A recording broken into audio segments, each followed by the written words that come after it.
I'm a baker, not a robber, babe. And I'm going in it, I'm a football. And I'm a truck issue. And I don't give a fuck. I'm a new world order, babe. I do this for my unborn daughter, babe. You're so annoying. Welcome to your worst nightmare. You're going to be paired up with your rival of the opposite sex. This is going to be complete chaos. That's right, folks. The challenge is back. Praise the MTV gods. We all know it to be true that this is America's fifth major sport. And all credit to the likes of Bill Simmons, David Jacoby, and Juliet Littman for being some of the very first to discuss the challenge on podcasts and bring it to further national attention. Look, I'm not trying to imitate them, any of the YouTubers that are out there, compete with anybody or any of that. I just want to be a different voice, a fresh voice, talking about the challenge. And since we're up to season 28, Rivals 3, and it's here, there's no better time than right now to get started. So welcome to the Baker's Dozen Podcast, and welcome to a new series we're starting on this show. We call it Rise to the Challenge. We're going to take a fresh look every episode of the season of Rivals 3, which airs on Wednesday nights at MTV at 10 p.m. If you're a longtime listener of the Baker's Dozen Podcast, we're glad you're checking out this premiere of this new series. And if you're a first-time listener, this is actually our third season and our second year here at the Baker's Dozen Podcast, where we talk sports and pop culture just about every week. Recent episodes had us talking about the top shows on television right now during the spring season, the current state of both boxing and MMA and its top fighters and top fights coming up. We previewed the 2016 Major League Baseball and Fantasy Baseball seasons, and we gave an extensive preview of the NFL Draft. Early next week, I'll be dropping more pop culture content with my 13 favorite sports movies of all time. It was a brutal list to make, but it was a lot of fun. It's easy to subscribe to this show on iTunes, the podcast app, or at our page at Podomatic.com. We're all over social media too, starting to grow. We're on Twitter, Facebook, and Instagram. It's easy to catch up with past episodes on our archive, or subscribe to catch all new episodes, including the second episode in this series. We're calling it Rise to the Challenge, which will drop next week, less than 72 hours after the second episode of the challenge drops on Wednesday, May 11th.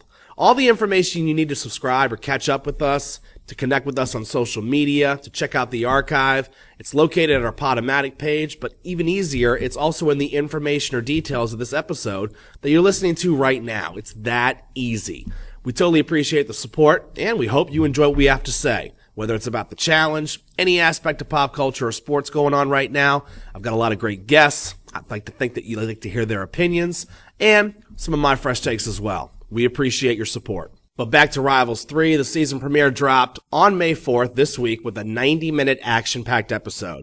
We met the cast, we were introduced to the format, more on that later, and we saw the first challenge event. We had our first real hookup, props to Jamie, last season's winner alongside Cara Marie on Bloodlines, and Ashley, aka Smashley, if you remember, the eliminated member of the Real World Explosion. The bathroom hookup on one of the first nights? Way to make your mark, you two. And trust me, I'm not hating. Look, this is the challenge. You might as well get your money's worth. Ashley wasn't someone who I enjoyed on The Real World, but she seems tailor-made for the challenge house. She might even be sneaky athletic when it's all said and done. As for Jamie, I was a huge fan of his last season, and I was just pumped to see him on the show. I was excited to see Cara Maria get her first win last year. Even though she's not back on the show, hey, it's good to see Jamie. Overall, I enjoyed this first episode a lot, but we'll break it down in a bit. First things first, let's check out the cast for this season. So who's on the cast this year? First off, let me say that opposite gender pairs is a definite upgrade for the Rivals franchise. Seriously? I can't believe I'm stuck with that douchebag. That's your partner! And with the younger cast with less veterans, they still did a pretty impressive job with the pairings, honestly. If you're looking at past showings in Rivals, and there have been 2 thus far, Rivals 2, the male winners were CT and Wes, the female winners, Emily and Paula.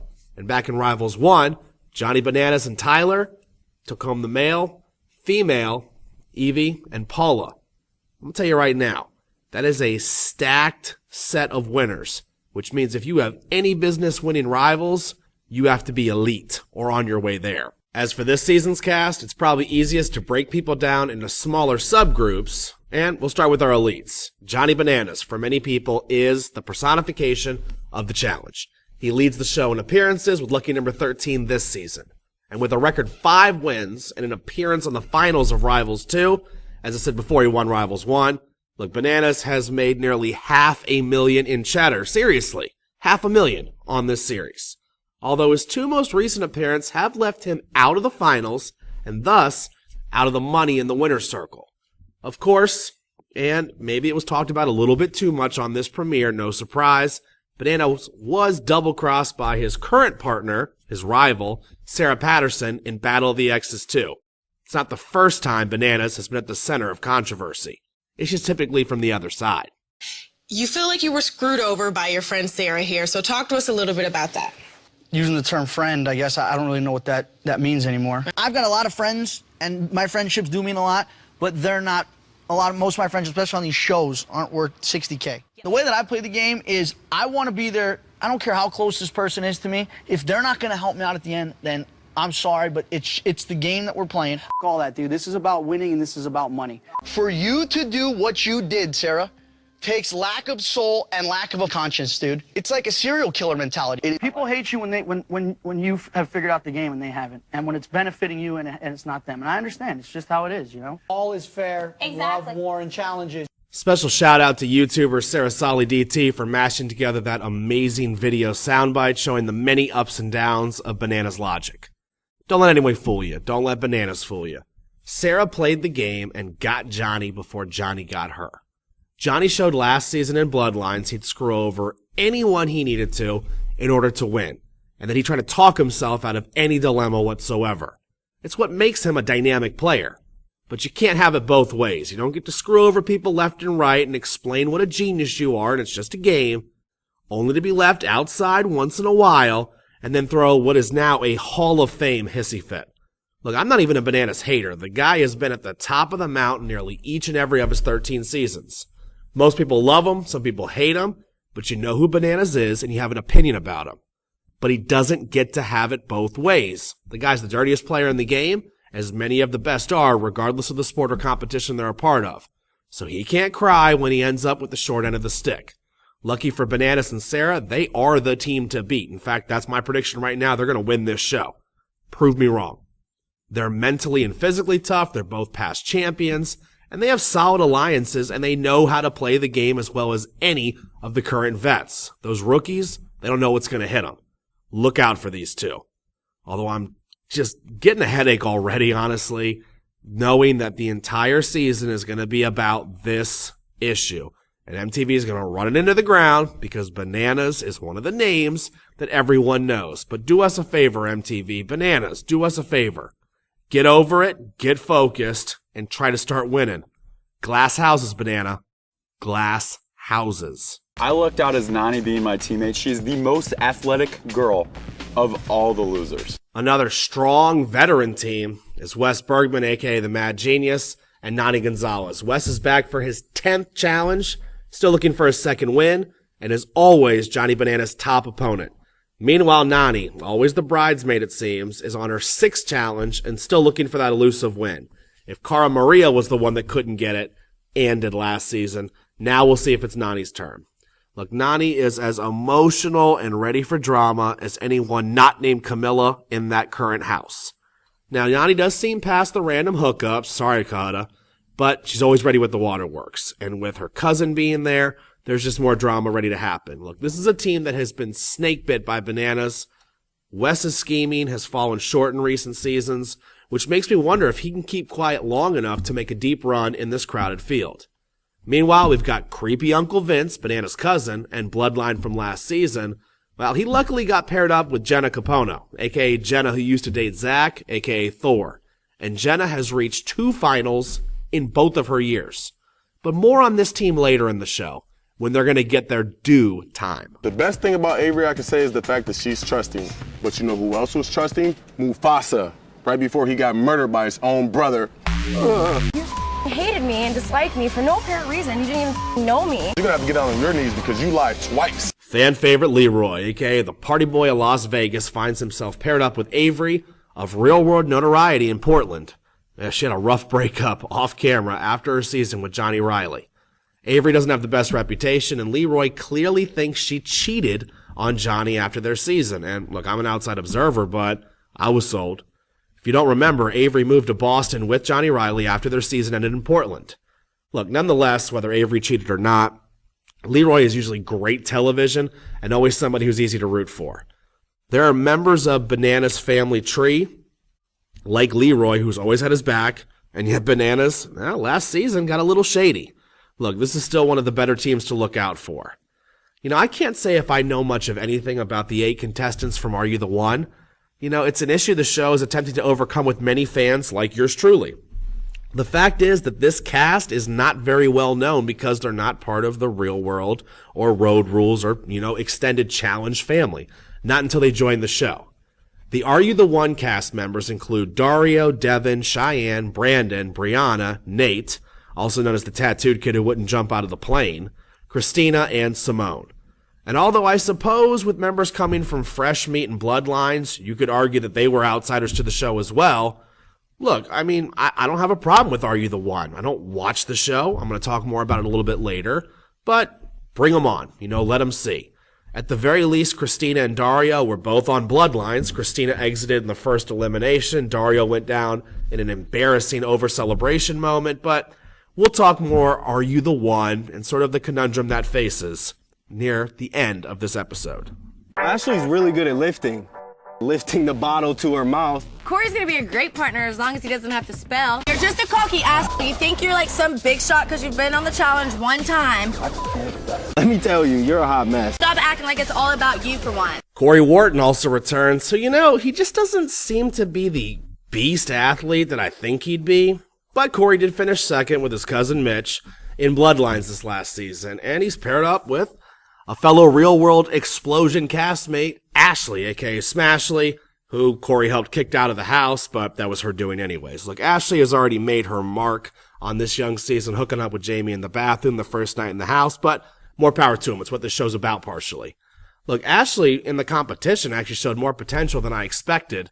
Her personality is going to make her an easy target. She's a little wild, a little entitled. That's a dangerous mix with a girl with a nice body and a really weird reputation. But her and Corey are definitely an above-average pair skill-wise.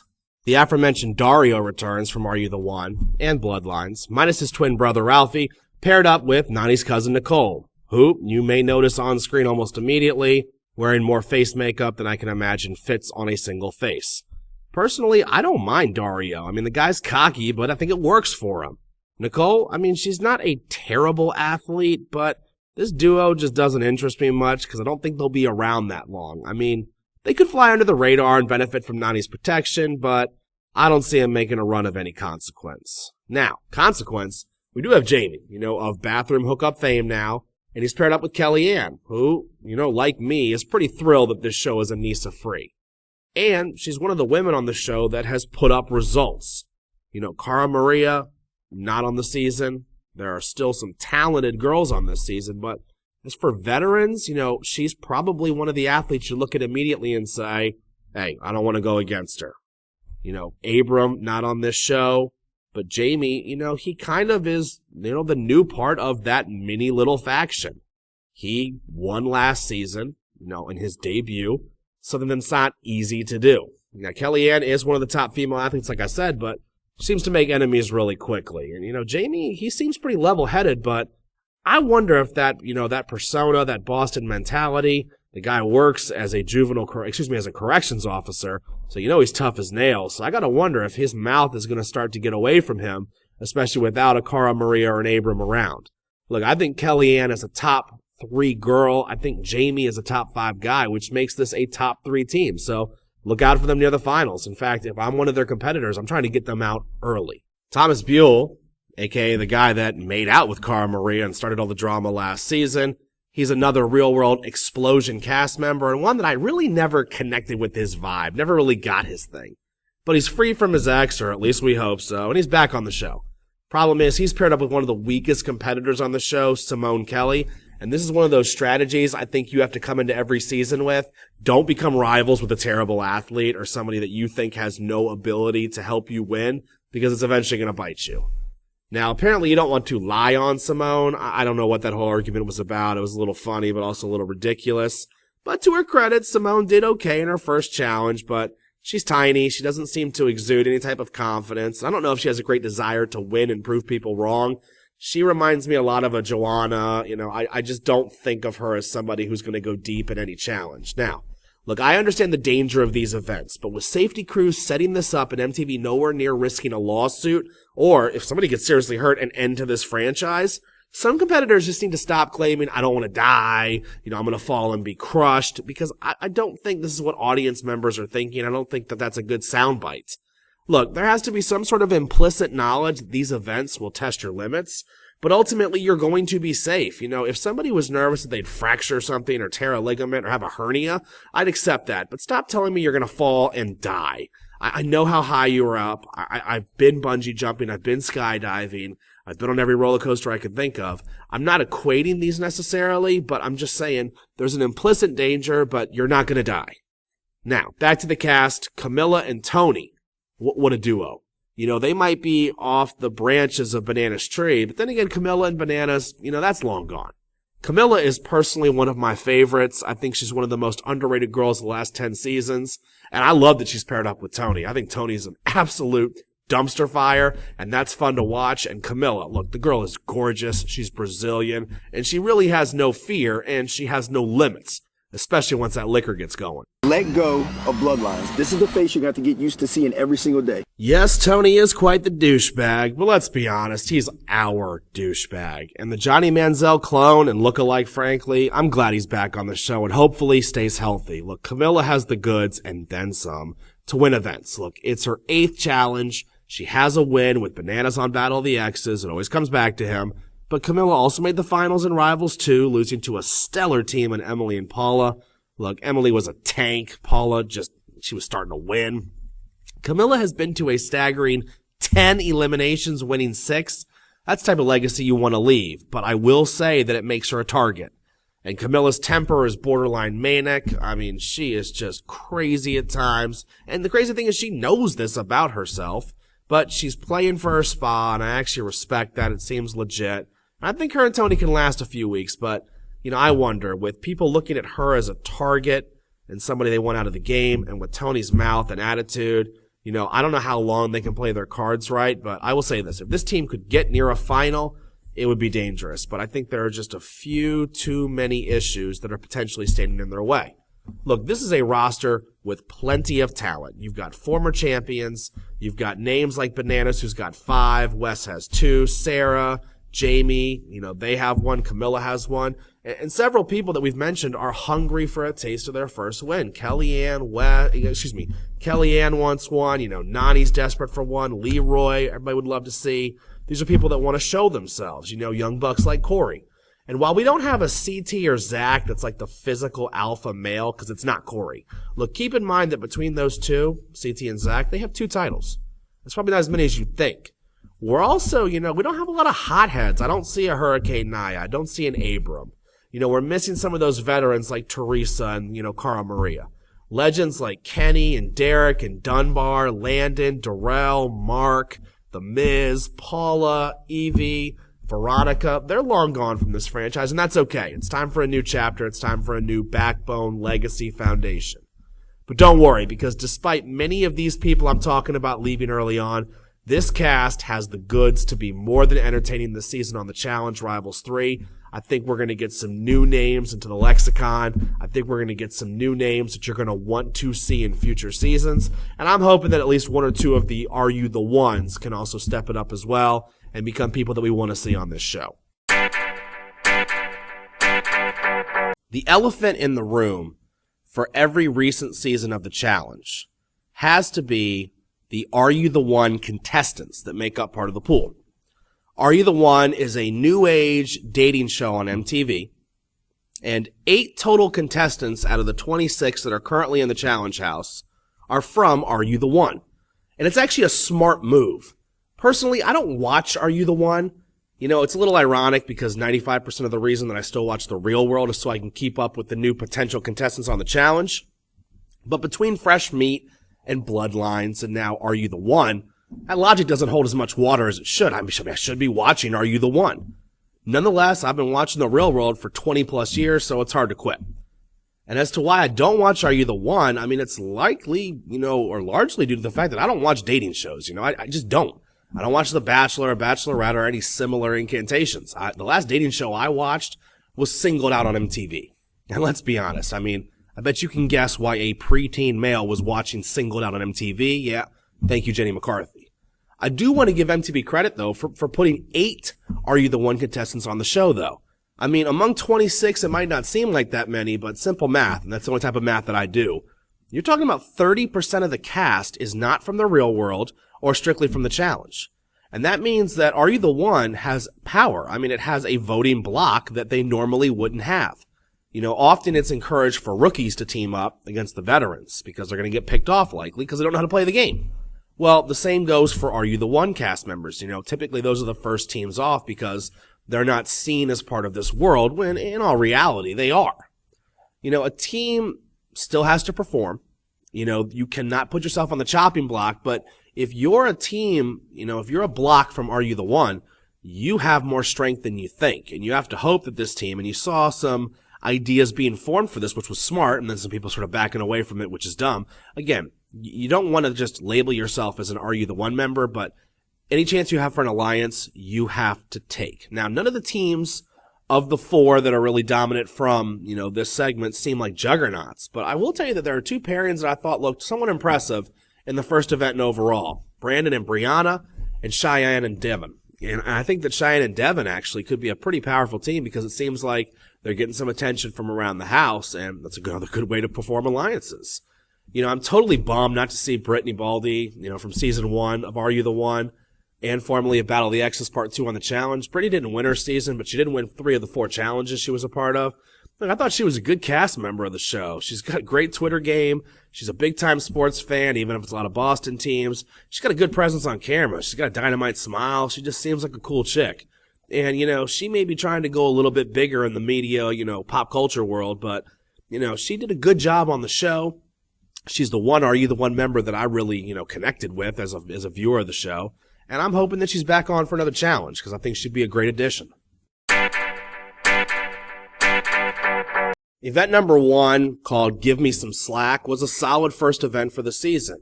With 13 teams, it's going to take quite a bit of time to go through everyone. You don't want to have 40 minutes of your 90-minute episode doing that. So having 2 teams go simultaneously made plenty of sense. Now, it's always hard to describe events when you're recording a podcast, but I want you sort of to imagine in your head there's this suspended platform over water, over this big cliff overlooking, the ocean, in which a guy is holding a rope that is connected to the waist via a harness about 10 feet across from them to their female partner's waist.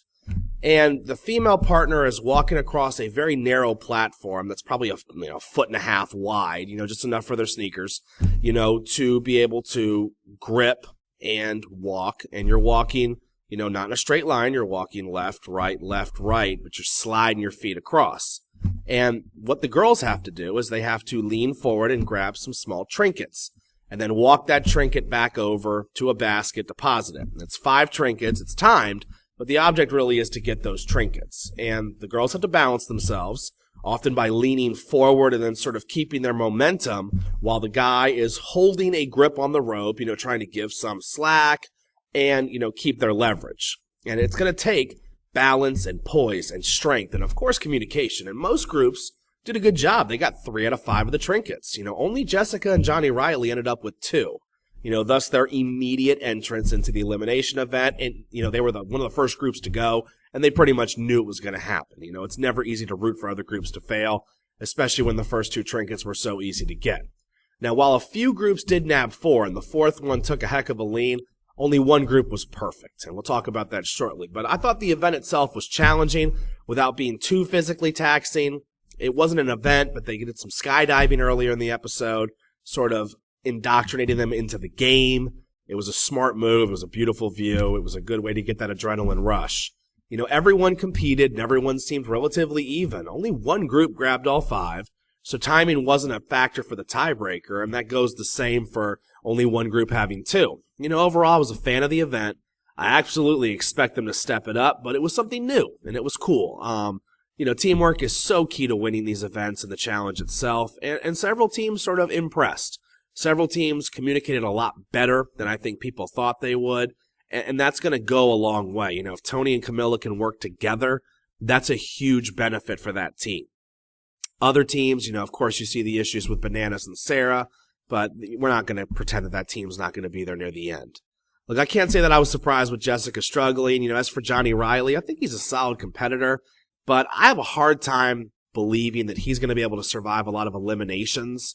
When a lot of his fellow cast members either have more strength, more height, or more speed. Johnny's a solid athlete, but I don't know if there's anything about him besides his will or his heart or his desire, or however you want to label that tells me that he's going to be able to put people away in big-time situations. The winners, somewhat shockingly, were Jenna and Vince. And look, the knocks on Jenna, they got to be done, right? Forget the way that she looks in a bikini because, damn. Whew. All right, that's enough. But this girl has been in 2 challenges and has been to 2 finals. Now, sure, in Battle of the Exes 2, her and her ex Jay couldn't finish, but that had everything to do with him acting like a punk with a tummy ache more than her performance. And then last season on Bloodlines, look, I don't think there was ever a way that her and Brianna were going to win, but damn it, they were impressive. They wrecked shop. She survived everything that was thrown at her. They surprised me a ton in the finale. The girls finished 3rd, but they finished, and it was a damn impressive showing, especially, at the start. Jenna is 3 for 3 in elimination challenges in her career. She's earned, the notoriety of being a top female performer.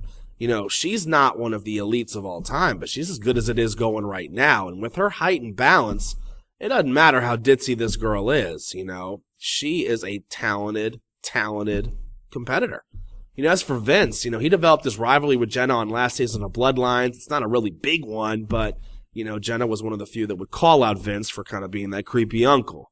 Well, Vince, if you don't know, is a longtime cousin. He is the cousin of longtime vet and I think notorious whiner Johnny Bananas. Vince underwhelmed last season. He fell short time and time in events despite having a stellar partner in Bananas. However, I got to give Vince credit for coming back. He looks a little trimmer, and I think he's able to understand that Jenna's just a dynamic partner to have. I've always told my fiance when I watched this show, I would just start a rivalry with one girl and one guy that I knew that they would pair me with in future seasons. And I would just pick somebody who I knew was a stud athlete or a girl that just had unlimited endurance.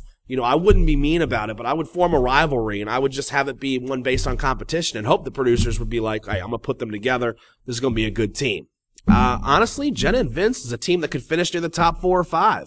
I think Vince is still a little bit of a liability, but Jenna has proved every time thus far that she can make it to the final. Most girls don't want to face her in elimination.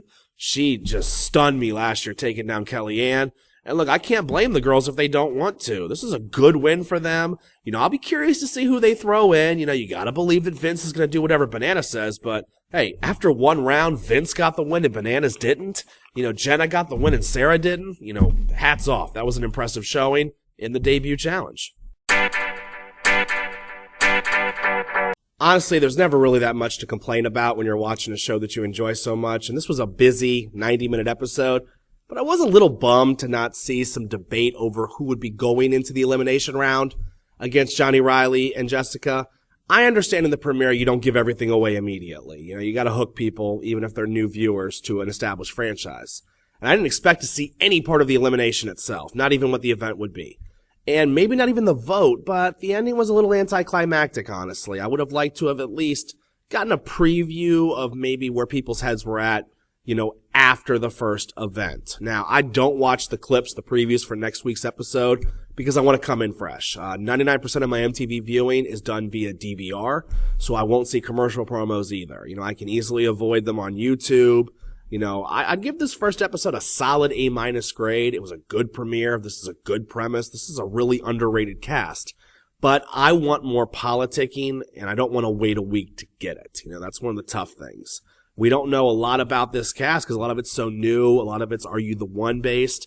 And they did tease the Are You the One alliance and, some issues that people were having. But I would have liked to have seen, especially with, I think, an unexpected win of Vince. Jenna, we give her credit, but Vince winning, I don't think a lot of people had that.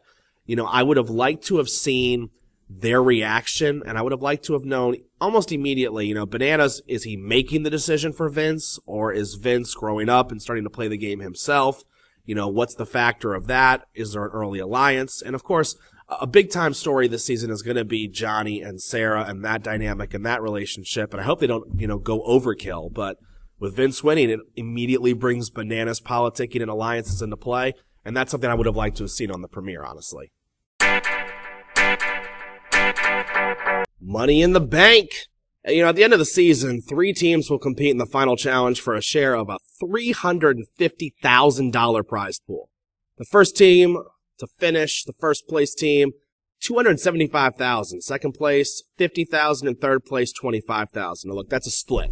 So it's $275 divided by 2, throw in the taxes, 50, 25, so on and so forth. Look, I love the big money payout for the winners. In my fantasy leagues, bracket challenges and pools for the World Cup, I'm typically running them, and it's winner take all. Look, I understand the need to reward the top 3, especially when that's what makes the final.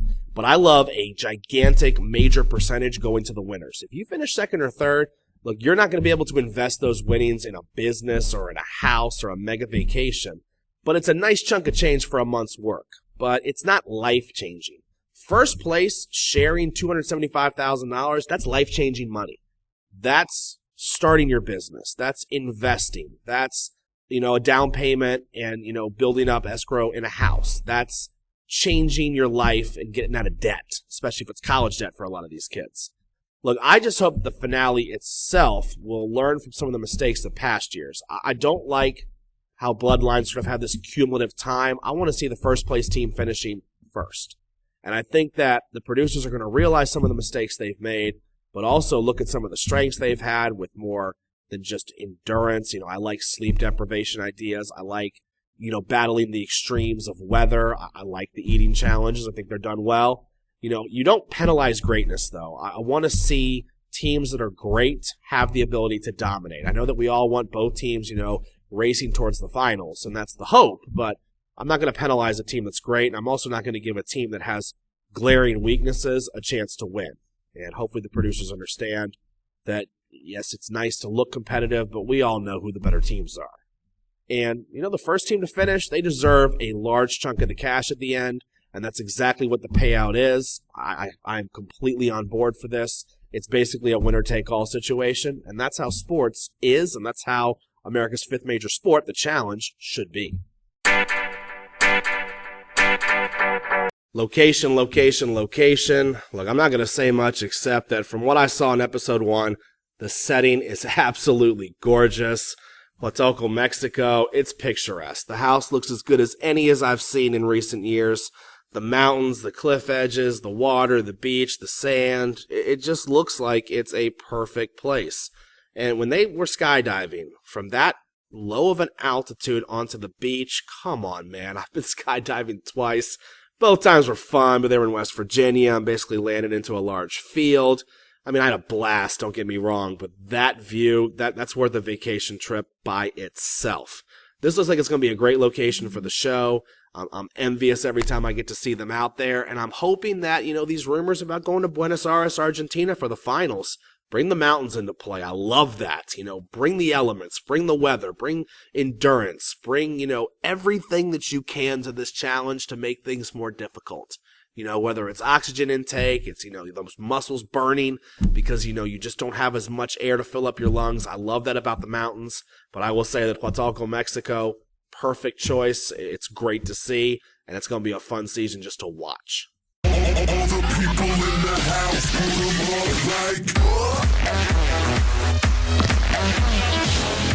Also currently airing on MTV is season 31. Wow, season 31 of The Real World. This season's premise is go big or go home. And the question that many are asking is how many of these Real World cast members that are currently on could we see on the challenge soon? Well, MTV and its producers, they're clearly all in on Dion. He's going to be on the challenge as soon as the producers can get him on one. I think Dean is a safe pick. He's not very exciting on camera, but looks like a decent athlete, and I think he's an easy pick for the show. Jenna, a.k.a. the Southern Redneck, who we've had all these accusations of her being racist and homophobic, and she hasn't helped herself with those. She's an easy ratings grab, the Southern girl that defines everything she does because she's a Southern girl. She's got the body that sort of grabs your attention. She's a little bit, wouldn't say dumb, but she's a little bit naive, ignorant, and that's something that you pair that up against an opposing, figure, especially like Hurricane Naya. Oh my God. In the challenge house, it would be over. Sabrina, a.k.a. Eyebrows, or Kalia, a.k.a. Carly 2.0, they're easy additions to the show, especially since Kayla kind of thinks that she has this golden, you put two and two together. She's crazy hooked on Dion. She's the type of girl that seems like she falls quickly for guys and yet thinks that she's all that. Honestly, Chris and CJ, I don't see him as fits. Chris, he's playing the snitch role. I don't think that this is his type of cup of tea. CJ looks like she's a professional woman. She'd be fine on the show, but I don't think she's crazy enough to do that. And, I'm not going to go too deep into this season of The Real World, but you got to admit, if you have 5 people out of a cast of 7 that you think can make it to the challenge, hats off to the production team at The Real World, because this is the talent pool that we want, and it looks like they've given us some options. If you know anything about me or about this show, you know that I'm a betting man. And with money problems, I was taking down plenty of dollar bills when it came to college football in the NFL season. So if I were to lay down a few bucks on the outcome of this season, no spoilers, because I don't even know how to find those, just some prognostications. The smart money bet, you want to make a bet on somebody who's favored, but maybe not in the top 2 or 3. Give me Jamie and Kellyanne. Kellyanne is a fighter. She's got strength and stamina. Jamie just won the last season. He's not a household name on the challenge, but that's a smart money bet. An even bet is Bananas and Sarah. I'm picking them to win this season, but you're not getting any money. This is sort of like betting on Jordan with the Bulls. This is betting on Jeter and the Yankees. You're not making a lot. You're going to have to put a lot of money down to win a lot, but hey, if you want a sure thing, I can't imagine them not making the final, if not taking home the title. It's going to be an easy sell for MTV. A bad beat, Leroy and Avery. Look, I love Leroy, but Leroy does not make finals. Leroy always comes a little short, and despite strong alliances, Leroy is somebody that people often throw in pretty quickly. Avery, I don't trust Avery. Sorry, I think she's a cheater. Not in terms of the game, but in terms of her relationship with Johnny Riley. Was I there? Of course not, but, you got your opinions, and Leroy had that opinion as well. If Leroy's back has a pinched nerve, whether that's true or not, I'm sure it is. Leroy always seems pretty honest. I don't see it. And even if Leroy does make the finals, he's a terrible swimmer. He's just got stuff against him. He's so much fun to watch. He probably lives the best life of anybody on the challenge, but I don't like putting $1 on Leroy or Avery. You want a sleeper pick? It's this week's winners, Vince and Jenna. If only because Vince will be in an alliance with, his cousin Bananas, and Jenna's 2 for 2. She's shown that she can do it. I think a lot of the girls will be intimidated by her. And, if you can get it to where Jenna is fighting for the team as opposed to Vince, it's a good bet. They're not going to win. Top 5, good bet to place. Vince will eventually slip up. But I'm going to tell you what, this is a team because of alliances and skill that you don't want to sleep on. So, if you want to throw your hat in the ring with some buddies, place some money down, there you go. Here at the Baker's Dozen Podcast, a.k.a. the BDP, we decided to try something new, to create a Hall of Fame for the challenge. I've watched all 28 seasons over the years. Impressive, I know. And I've become a fan and a hater of seemingly, 100 cast members. So I decided at the end of every episode of this series for Rivals 3 to induct a former cast member of the challenge, not one that's competing in this series, into the Hall of Fame. And I'm going to try to focus on those who are also retired, although you never know with the challenge. So without further ado, the first member of the BDP Challenge Hall of Fame is Darrell Taylor. He's from Oakland, California. Darrell joined the MTV universe on a stellar season of Road Rules called Campus Crawl. Over his challenge career, Darrell earned nearly $250,000, and he's the only person to ever have 4 consecutive wins. We're talking the Gauntlet, the Inferno, Inferno 2, and Fresh Meat. All of his first 4 challenges were victories. This isn't a guy who's been on a dozen or so challenges. He's been on 6. And with 4 wins, that's elite status right there. That's Hall of Fame. And it likely would have been 5 for 5, but Darrell was DQ'd after a fight with Brad in the Ruins. And to call it a fight, it's not fair. Brad egged Darrell on most of the night, only to get cold-cocked and just knocked out. I mean, KO, unconscious. You know, Darrell fought doing it and then just put Brad down to sleep. And that's why you don't mess with an amateur boxer. Darrell's last appearance did see a first-round elimination in Fresh Meat 2 with Cara Maria, but his mark was made by then. He was ready to transition off. Darrell was liked, if not loved, by 99% of the cast. The guy was a class act throughout, you know, that one punch aside that Brad begged for and got. You know, Darrell definitely earned those 4 trophies and plenty of cash, and that's a lot of cash considering this is before we had bigger prizes, and he was typically on teams as well to share some of that money. You know, Darrell's one of the good guys from the challenge, and now he's the first entrant to the Baker's Dozen Podcast, BDP, Challenge Hall of Fame.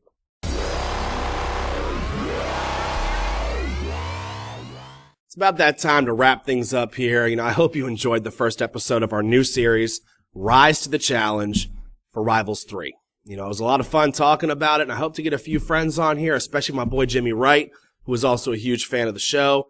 You know, Darrell Taylor, he's the first member of the BDP Challenge Hall of Fame. It's fun to say, BDP Challenge Hall of Fame. And I'm sure somewhere, forget it. Congrats, Darrell. You know, next week, second up will be our first female member of the Hall of Fame class. Looking forward to doing some research this week and inducting another member. If you're new to this show here at the Baker's Dozen Podcast, the first time you're listening to Rise to the Challenge, look, if you're a fan, if you like what you hear, please subscribe and check out what we have to offer. The archive is growing, sports and pop culture content galore. You know, in less than 48 hours, I'm going to be dropping episode 6 of season 3, in which I'll be discussing my 13 favorite sports movies of all time. Can't wait to be back here next weekend talking about episode 2 of the challenge. But for now, the fun is over. It's time for me to relax, maybe catch up on a little Real World.